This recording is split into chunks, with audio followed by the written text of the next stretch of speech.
this is Scott here once again with Abundance Coaching TV, and welcome to the show today. In today's Abundance Coaching TV episode, we have a special guest. He's one of my clients and an amazing man. His name is James Bycowie. Thanks for coming here to the show here today, James. Certainly, my pleasure. Woohoo! Honored to be on your show. Yeah, you bet, buddy. And you know, it's really, this show is all about helping people to live with more passion, have more abundance in their life. And we often bring guests on the show to talk about their journey and talk about their story. And I asked James just about a week ago if he'd be willing to come out, just because I feel that he has an incredible story, and it's really a story of a hero on a journey. And along the way, there were some pitfalls, and it's not been, the easiest climb at different points. But certainly there's some major milestones that have been hit and transformation that's been made in the last little while, hasn't there, James? Yeah, for sure. When I look back over the last couple of years, 2 years that we've been in contact, that it's been quite a journey. And you see, I'm smiling today, so things are good. That's right, man. Yeah. Hey, so let's go back to the day, right? So, just a little bit of a backstory. James and I are friends from way back when I used to live in Saskatoon. We used to go to a Toastmasters club, right?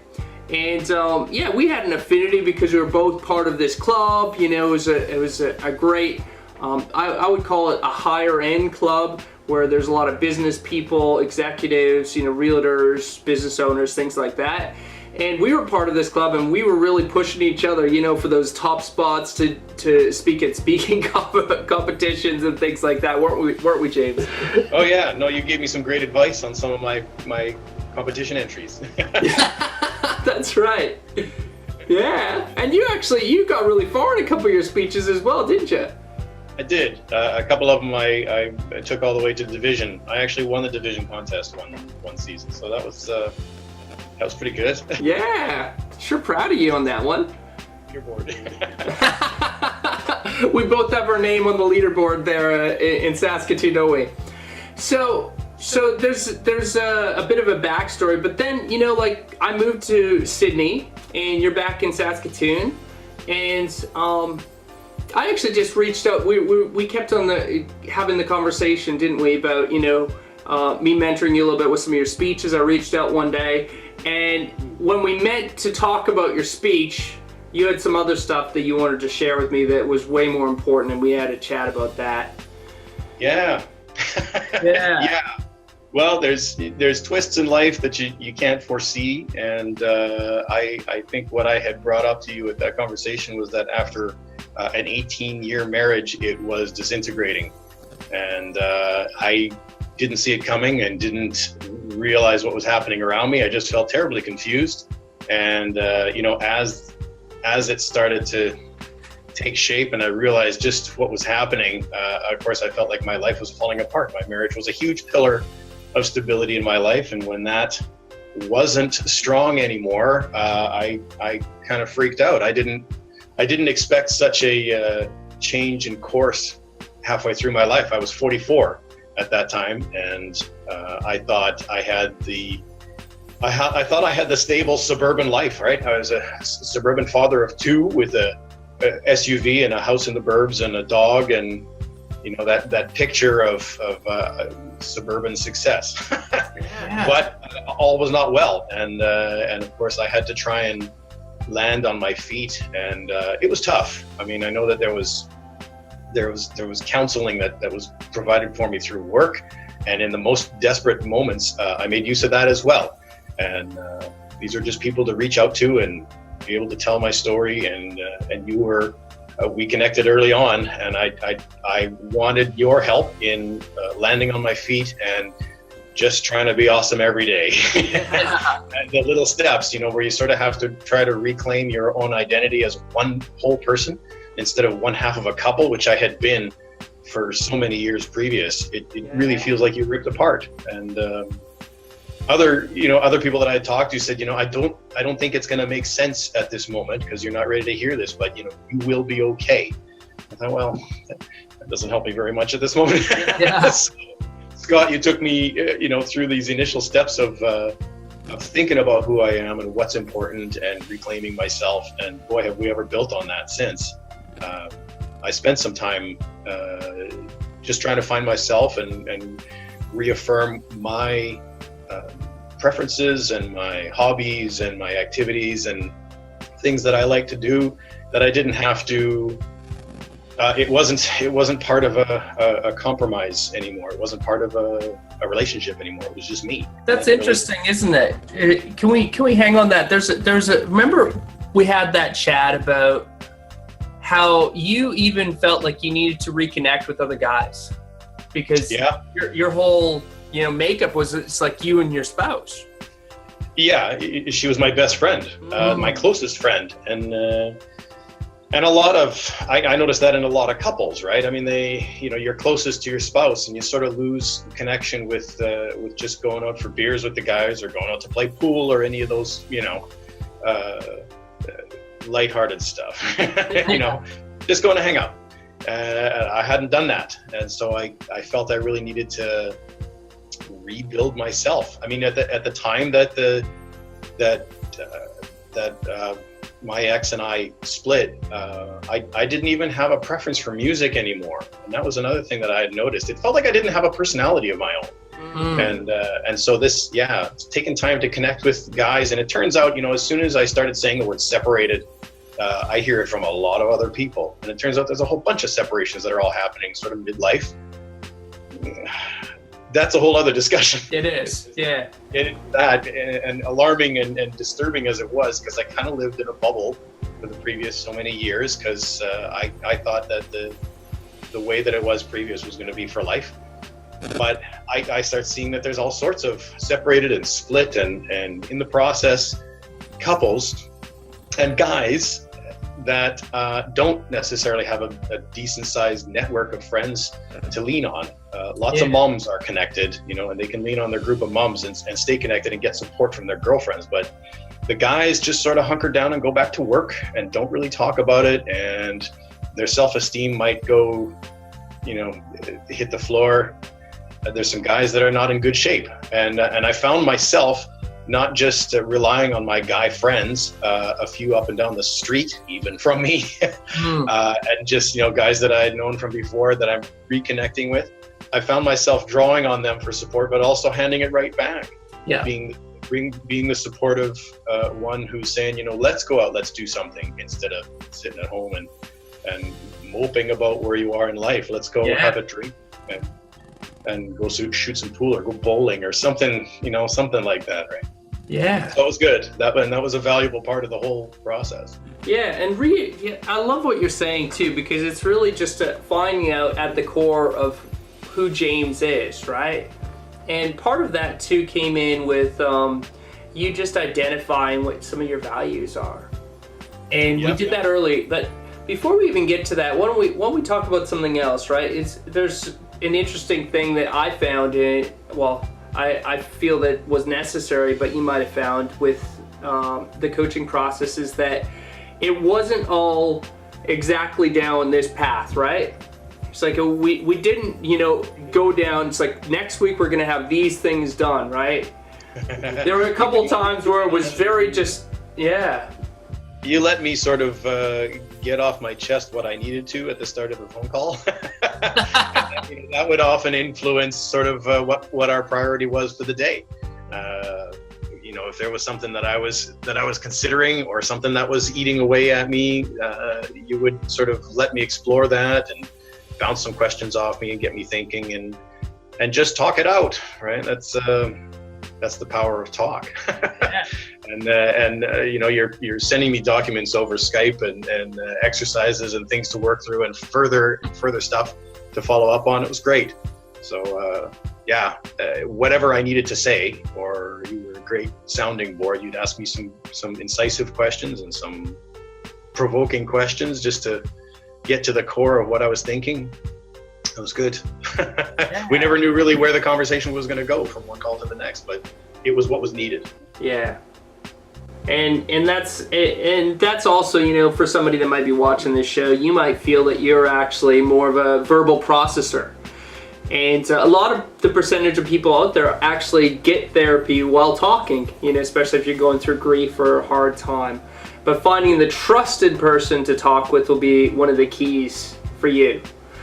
All right. Yeah, it's I did find that, and to be able to hold that, just like, hey man, we're guys, right? We can just hold the space. We can cry, man, and we can talk about it. What's really important. And sometimes guys need to hear that, don't we? Whatever's required, whatever's needed. The conversations flowed pretty well, but there was some tough stuff we had to get through.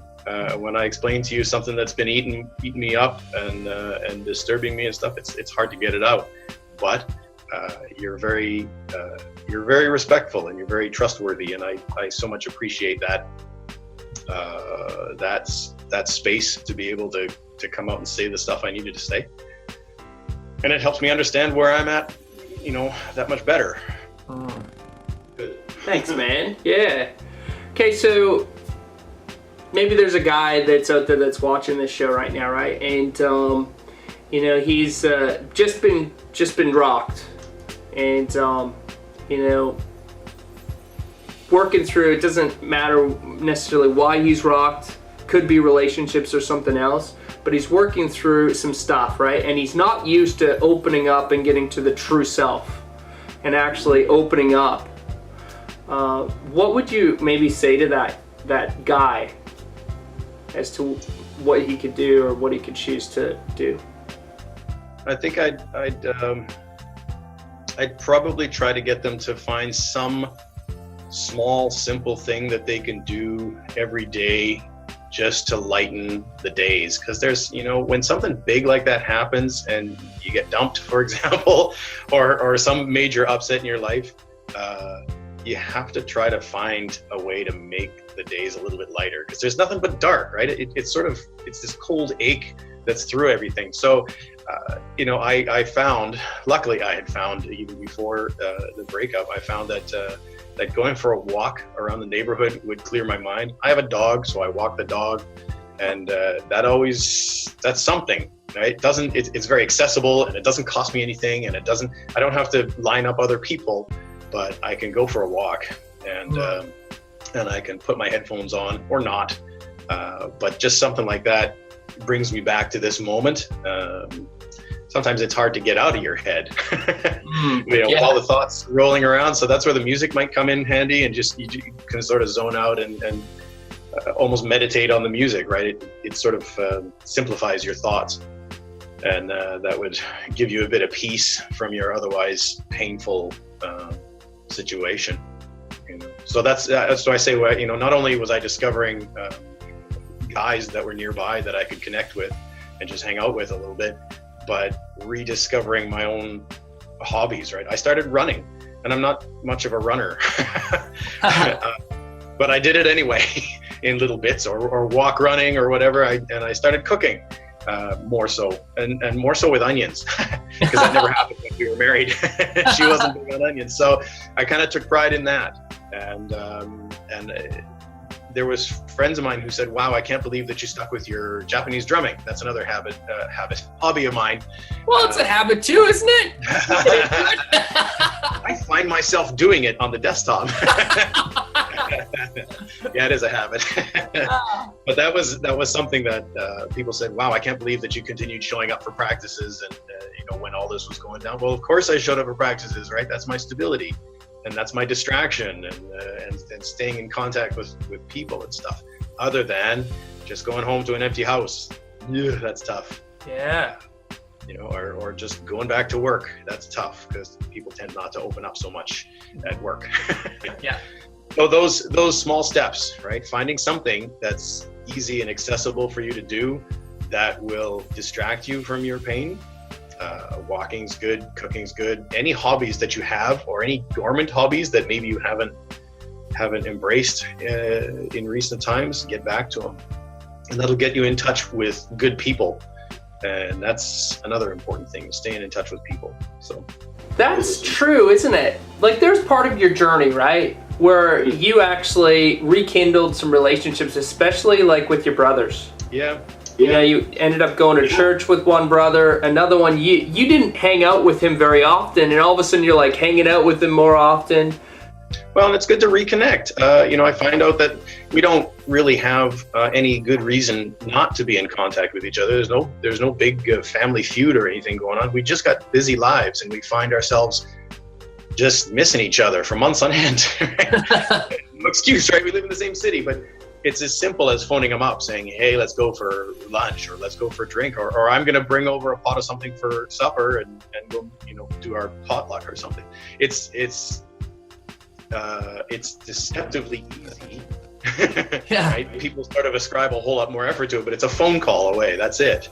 And most times they're available and more than willing to visit. So I just find that's a hard step, though, right? You have to take that first step to establish contact.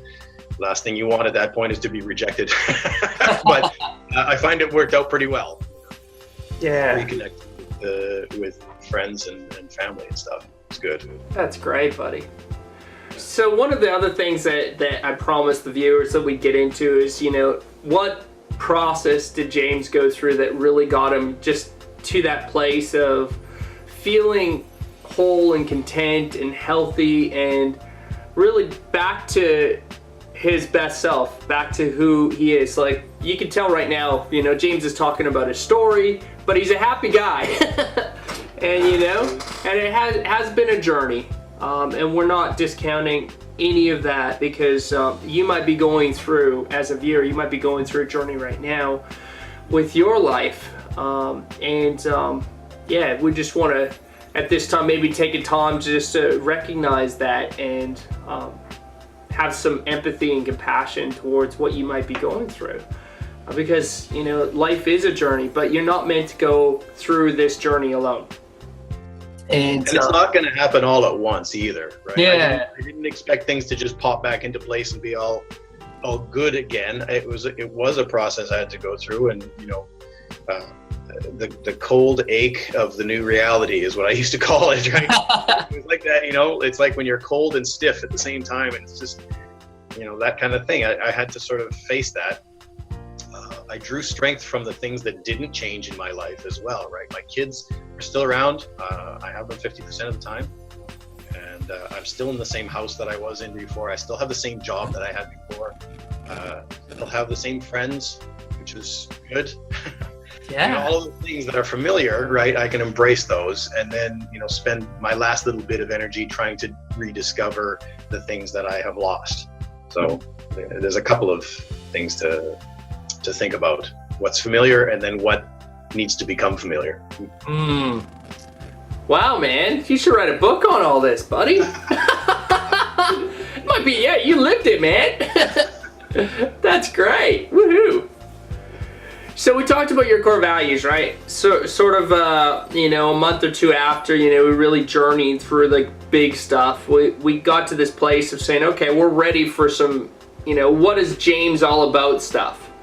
And you never ever gone through that, and you had some really neat insights that you felt happen with you know, discovering your core values of. And at the end, we ended up with health, honesty, happiness, energy, enthusiasm, skillfulness, eagerness as your top values, and then family comes in there too, with love, intimacy, playfulness, and respect as well for like your relationship values. But tell me about your journey, you know, with discovering your top core values. Yeah, I've always been envious of those people that say, I know myself, and you know, I may not be a very sophisticated person, but I know myself. And I thought, how do you do that? And I find I don't know why I always second guess myself. I'm not able to describe how I am very well to people, and I don't give myself credit for the things that I'm good at or the things that I'm giving at. So this core values exercise that you presented me was an excellent exercise for me to go through. It asks a whole ton of questions, and it's sort of a this or that situation. Would you rather this or would you rather that? In all sorts of different situations, to try to find out, you know, of all these different values, which are the ones that you value the most. And it distills it down into your 7 core values. And so that was the list, right? Health, honesty, happiness, skillfulness, I think, was an interesting one that sort of stands out, right? I appreciate a technical mastery of stuff. And I don't claim to be a master at very much, but I sure appreciate the process of learning and practicing and getting better at things. So that's among the list. So that exercise was great. It presented me with a list of words that I helped create. Well, in fact, I created it, right? I went through and answered all those questions, and the program came back saying, well, according to the answers you gave, this is what you most value. And it was great to see that presented to me, because for the first time, it presented me to me, right? And I had nobody else to impose that on. That was my own honest answers, as honest as I could make them, and so it presented that to me, and it was a source of pride. It was really exciting to see things like health and honesty and happiness go high on my list. And I remember, discussing the results with you, and that there's sort of 4 broad categories that they fall into, and there's different colors that were associated. Yes, yeah. Right, and so there's these honorable values, health and honesty, and see, I should know all. Yeah, and happiness and energy and enthusiasm and skillfulness and eagerness. Yeah. It was the interpersonal and the romantic and the intimate and the relationship ones that were all coded sort of red or pink. Yeah. And I noticed that my array of colors across the 7 values was very blue and very green, and they were very. I think the word I used was staid. They were very staid values, right? Very. Very solid and honorable, but not all that glamorous. And I thought, well, I'm hardly, at the time, I was hardly in a place to express romance and intimacy and relationships and stuff, because I just came out of one. And we recognize that don't force that, and rejoice in the ones that you've got. Those were 7 great values, and I continue to feel it. I resonate with those 7 words. Those are great. Yeah. So it was a fantastic exercise. It sort of revealed me to me. Oh, that's a good way of putting it. And sometime in the near future, because of some new enlightened paths that you've going on, we're going to have to get you to do a new core values game to actually see what's shifted. Yeah. Because with values, right, things shift, but usually what we find is that the top values remain the same. Yeah.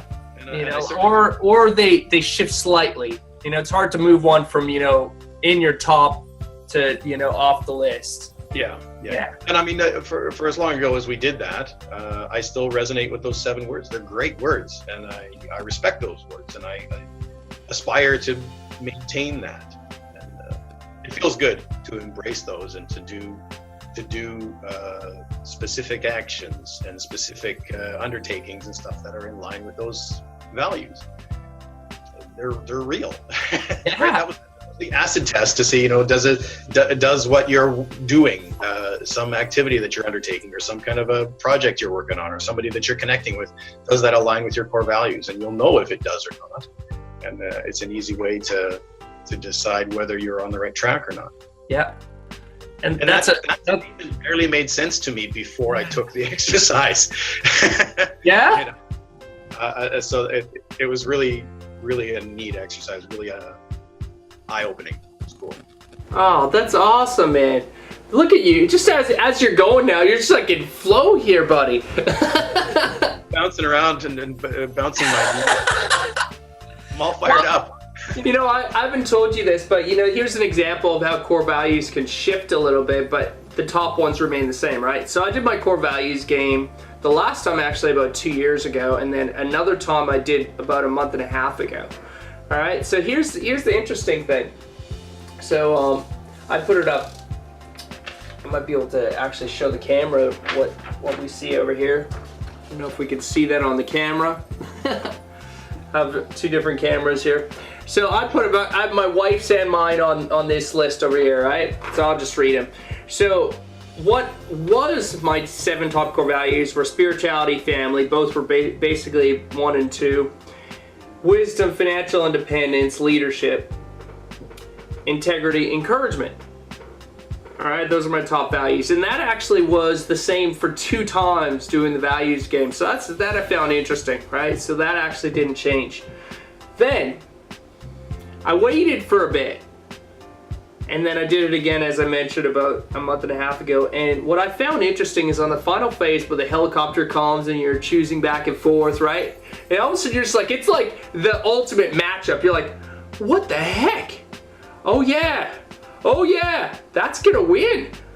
That's gonna be the questions get tougher at the end. I know. And for me, what happened that I found really fascinating was that Impact kept on coming in and in and in. So much so, it's like Impact came up with an integrity, and I'm like, yeah, it wins this time. And it doesn't mean for me integrity too, but it doesn't mean for me that, I meant to say encouragement, that encouragement isn't high or it's actually come down. It's just that Impact for me has resonated more and more and more. And there's different reasons for that, like my aunt has died, different things that have happened where you're starting to think maybe more about like, what's my next part of my journey? How am I impacting people? And what falls underneath Impact, if you had like an umbrella, what's underneath that? And what I found also fascinating, James, is that love beat out encouragement this time too. So encouragement's still high up there for me, but it's just like I feel so aligned with these slight shifts. But now that you have these shifts, it's like, okay, this new word of Impact being in my top 7 and like love even coming up there. Love's now taken over the 8th spot, for me. And it's just really fascinating, I find, because now we can start taking a look at, as you mentioned, how we can really live with our values. And that's the people that know themselves, is that they're living with values. Yeah, and that's what I've found, since taking it, right? Everything I do now can sort of be mapped against those, and it feels great when they do line up. And it sort of doesn't feel right when they don't line up, right? Like, it's not like you have to do sort of an academic exercise of trying to figure out, this new group that I'm hanging out with, or this plan I have for the weekend, does this line up with my core values? It tends to just feel right, or it doesn't feel. But at least now I have 7 words to describe why it feels right, because that's me. Yeah, that's awesome, man. Hey, so we did some other we did so many cool things. We figured out what your life languages were. There was a couple times where you're like, man, Scott, I gotta figure this out, because like I'm having these relationships like in my workplace, and like would really help me to find out more about like my colleagues and my workmates, and certainly your son as well, right? So we did we did the life language profile, and you came out. And for the people actually that haven't watched this, that are watching these TV episodes, maybe I should let you know what that is. Life languages is a communication assessment that helps you identify the 7 styles that you actually have. Now, unlike other profiles like a DISC or a Myers-Briggs, which kind of pit you in a corner or a pillar or a quadrant, this actually is free, because it shows you that you're all 7. And just different fluencies of each 7. And then it also has some really neat mapping tools on how to identify with what the language is, what they need, what their passions are, even their character strengths, even what their distress flares are. So that's really fascinating stuff, hey? So yeah, we talked about all of this. And so you came out with it being a top responder and then influencer doer. Yeah, can you tell me a little bit more about that? Well, it rings true for me as a responder. I'm the one that feels most effective when I'm helping and enabling other people. Yeah. And what do you know? I work in customer service. One of his values is connectedness. He wants to be in connection, James. Just even as a little guy, and we're talking about life languages, right? He's a very high responder too. So he'll do that every single day. So he'll come down to the office because he'll just want to see what's going on. And sometimes Daddy won't be on a call, and I'll come and I'll give him a nice cuddle. Yeah. And he'll really connect with that, right? And then that's one good reason to ask if I have a candy around or something too, right? So. Funny. So high responder. High responder, exactly. So you're a high responder. You've got a really high influencer and a high doer, right? So tell me a little bit more about that. Well, I mentioned, responder is what I identify as most. So I really appreciate opportunities to enable other people, and I find that in my work, I'm helping fix customer problems.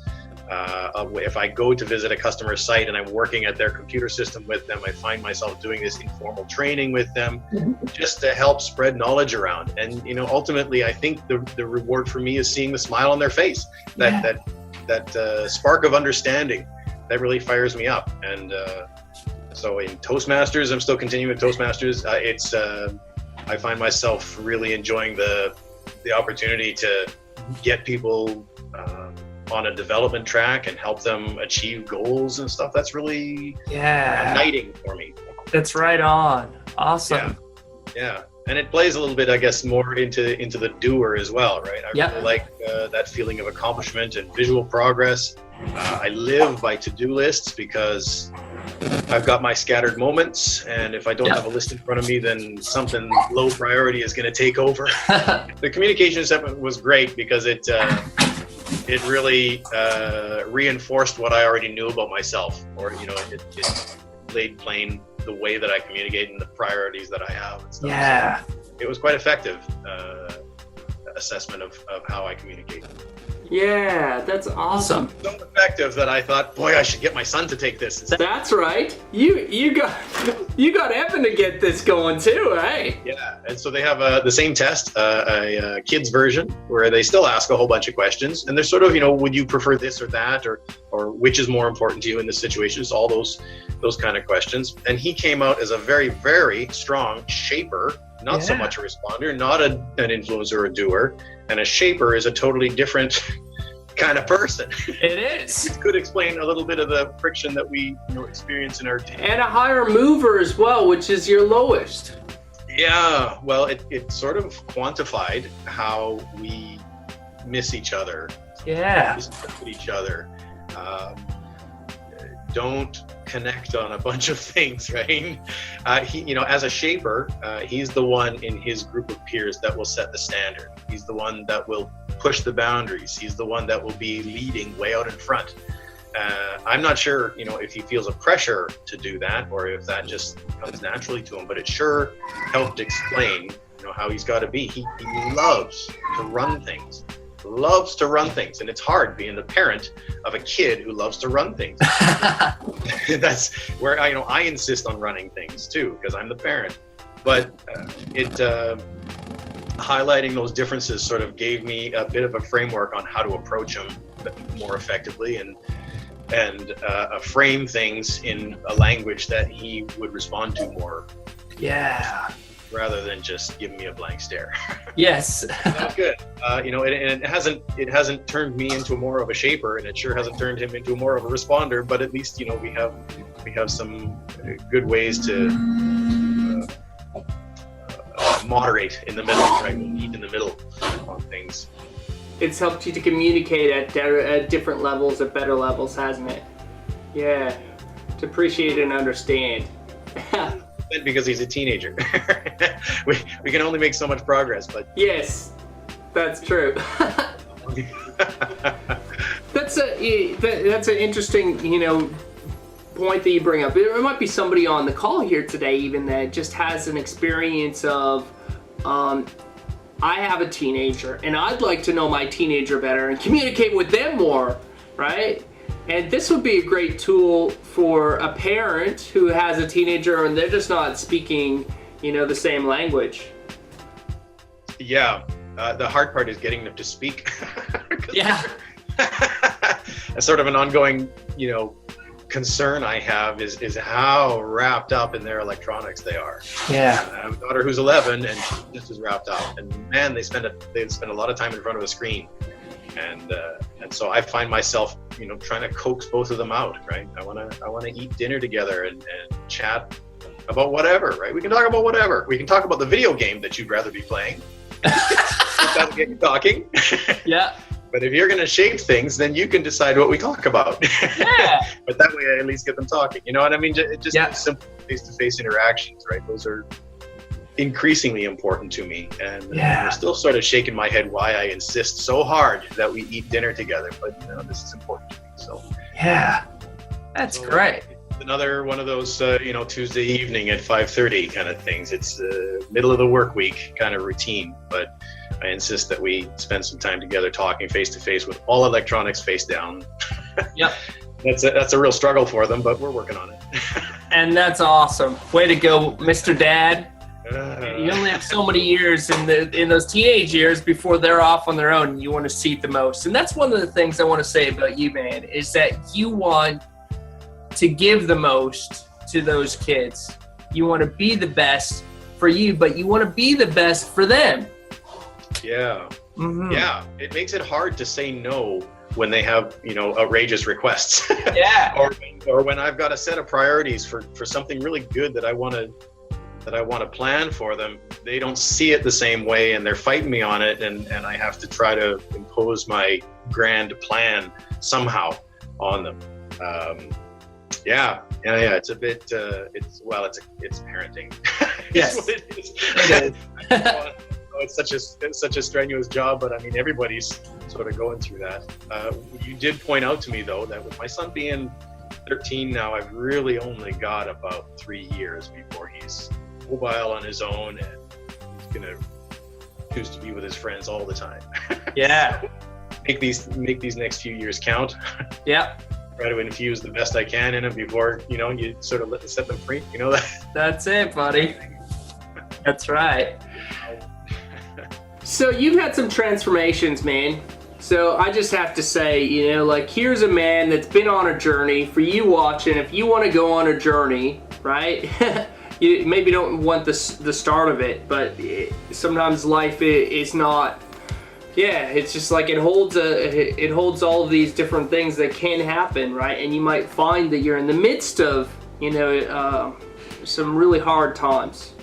And if you want to get through that journey and come out on the other side knowing yourself, feeling like you love yourself, that you know your core, happy and healthy with your family, with your kids, there's some things that I have to say, James, that you've done that I'm so proud of you with, because you took it seriously. You took you seriously. You loved yourself enough to say, yes, I'm gonna make a change. I'm making the call. I'm gonna do it. You showed up for the calls regularly, you're just like, I'm in, just like I'm working on me, and I'm proud of you, buddy. I really am, It's been pretty rewarding. Yeah. And now you're in a new relationship, and you're happy with that, so that's pretty cool. It continues to twist and turn. I could not have predicted, not just that I would, meet somebody lovely, but that it would be so differently fulfilling. Yeah.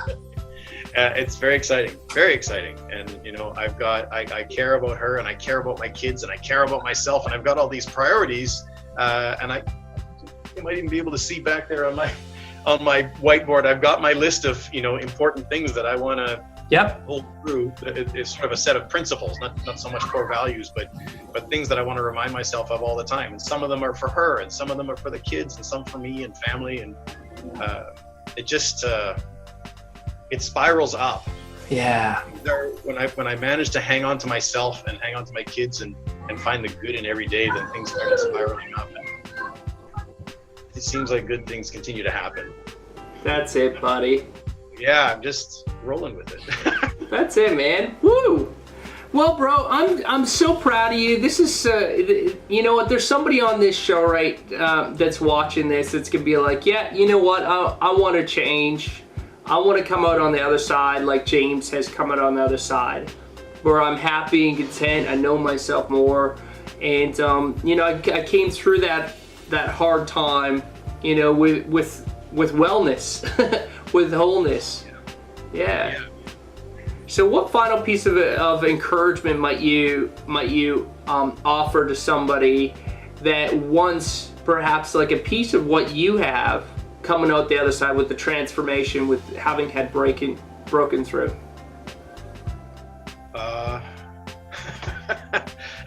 One last critical piece of advice. I think I have to go back to the little daily find the awesome in something small and accessible that you can do, because those are like the very first glimmers of lightness in an otherwise dark situation, and that helped motivate you. I think the walking was great for me. I don't know. I love being outdoors. And I never would have called myself an outdoorsy guy, but I'm out there cross country skiing in all the snow that we've got, and I've been downtown skating at that public skating rink, and I like getting out for walks still. My buddy down the street who is in a similar situation or has been in a similar situation as what I was, he's not so much into walks. So what's he gonna do? Well, you have to find some little thing, hopefully something that you connected with in the past, or some simple joy. That's what simple joy. And if you can find that and cultivate that and use that as your time for yourself, your quality time for yourself, that will sort of give you a little foothold of awesome. And then you start just trying to build it into a bigger platform and steps upward. Wow. The imagery. A foothold of awesome with steps upwards. Simple joys. That's a great way of putting it, James. It really is. Yeah. So if you're watching this, there's such wisdom that James has just showered us here with, and I hope that you feel encouraged and inspired with this story. And if you're going through a hard time, reach out, find somebody that you can trust, a trusted person that you can talk through, that you can, find help with. Find a great coach. You may really find a lot of back and forth happening. Yeah. Because I came approaching my buddies as like, hey, I'm kind of wrecked right now, and I can we just sit together and have a drink or whatever, and I found us sort of sharing conversations back and forth, and these are guys that are hurting too, and they got stuff they got to get out, and everybody's got stuff they got to get out. So you wind up being somebody else's shoulder to lean on just as much as you're leaning on theirs. It's amazing how people need to connect with each other. And that's a critical part of it. That's so true. Yeah. So many times in my life I've had to rely on that, James. You're going through a shitty spot, in life, it's like there's no other word, sorry about the swear, but you're just going through a spot and you're like, I remember different times in my life, relationship breakups, different financial breakdowns. I remember buying a house where, it was right before the boom, or right before, the recession. I bought it kind of in a boom, and then it just plummeted, right? And just having had that conversation with a good friend, and just being in that space and having that chat, right? Sometimes you just need to, and that's awesome. Great point. Especially for the guys, because the guys aren't necessarily gonna connect so easily with each other. So if you can, mix it in with an evening of bowling or pool, or whatever, street hockey or whatever you're playing, then it distracts you and gives you something to do while you're actually talking. Yeah. Guys, that's a great little piece of advice there. If you're Australian, maybe not road hockey, maybe playing touch footy or something like that, right? But you get the point, I think, right? All right, James. Well, this has been a great show. I truly feel and believe that somebody's going to watch this show, more than one person, but there's going to be people that are watching this show. Maybe you're one of these people, and that's part of what James said, with a big applaud. Yeah, I will. I'll share my story, and you've been raw and real and vulnerable, and I don't take that lightly, James. but I also know that you've done that because you know that somebody else needs to hear a message. And there's a story in, even if it's a different story of a different kind of hardship, of breaking through hardships, coming out the other side of your hero's journey, your epic journey of life, like you and I always talk about, right? Being the hero in your epic journey of life, knowing that it's an arduous journey, that you sometimes, you need to just you partner with the right people and know that it's going to be one step at a time, like you said, simple pleasures along the way, and grow and learn and walk through and take those next steps, because you're going to be okay, but also work on yourself on the journey as well as you grow and move forward. Well, and I don't mean to give the impression that things are completely rosy, right? I'm still living a life complete with stress and good days and bad days, and piles of laundry and mess and right? I mean, I feel like I've got it together, and I feel like I've got options, I guess, for how I want to proceed forward, and so that's empowering too. So generally, good place, lots of things to look forward to and lots of things to celebrate in my life, which is good to recognize from the start. Even when there's stuff falling apart around you, some of the things are not falling apart around you, so hang on to those and cherish those. That'll be part of your support. Woohoo! Right on, man. This is jam-packed. So there you go. So thank you so much for being on the show, James.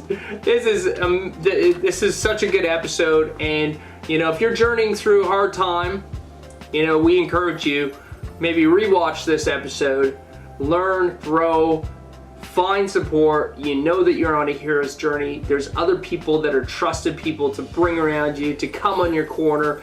If you need a coach, find a great coach. Find me, find somebody that you can know in your personal space, in your community. Find good friends. If you're a guy, man, I hope that message came through, that we need to talk.